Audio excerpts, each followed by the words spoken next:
Nakabalandra sa buong Koshigaya Station, ramdam na ramdam ang impact ni Kai Sotto. Aabangan ng debut kontra Albart Tokyo. Yan ang pag-uusapan natin for today's video.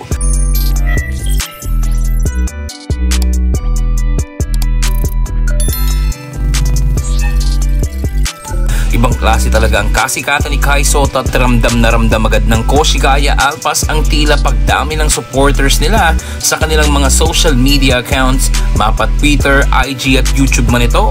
Nakabalandra ang bata natin sa mga stasyon ng train sa Koshigaya. Instant market talaga si Kai kahit sa ang liga or team mo man ito dalhin dahil na rin sa milyong Pinoy fans na nakasubaybay lagi sa kanyang basketball journey.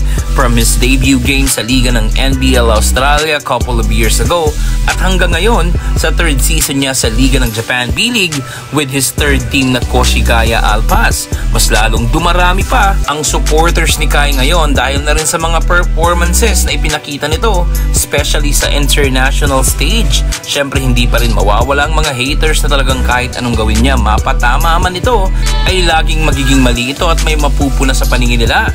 Pero mas nangingibabaw pa rin ang suporta dahil nakikitaan talaga ito ng malaking potensyal at hindi naman siguro ito bibigyan ng malalaking kontrata kung hindi ito deserving at wala itong talento. Kaya naman pati mga fans ng mga teams na pinaglaruan niya from his previous season sa Liga ng Japan ay mahal na mahal pa rin siya hanggang sa ngayon at nakasuporta sa kanya lagi. From his fans sa Hiroshima Dragonflies and Yokohama B Corsairs ay lagi pa rin itong mga nakasuporta sa kanya sa social media kahit bago na ang team nito ngayon. For sure ay aabangan din ng mga scouts ang magiging performance ng bata natin sa kanyang debut game kontra sa team ng Albart Tokyo this weekend.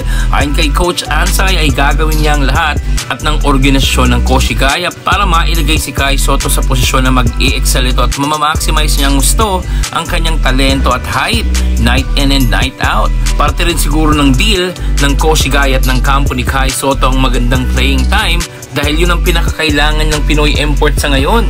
Nakadalawang team na ito sa B-League at okay naman yung mga playing time niya doon pero mas kailangan niya talaga ng consistent minutes every game at may mga nakadraw din na place for him sa post. Over the last couple of games ng Alpas from tune-up games to preseason games ay hindi natin masyado nakita yon at sana ay magawa na nila ito ng solusyon bago ang Game 1 sa October 5.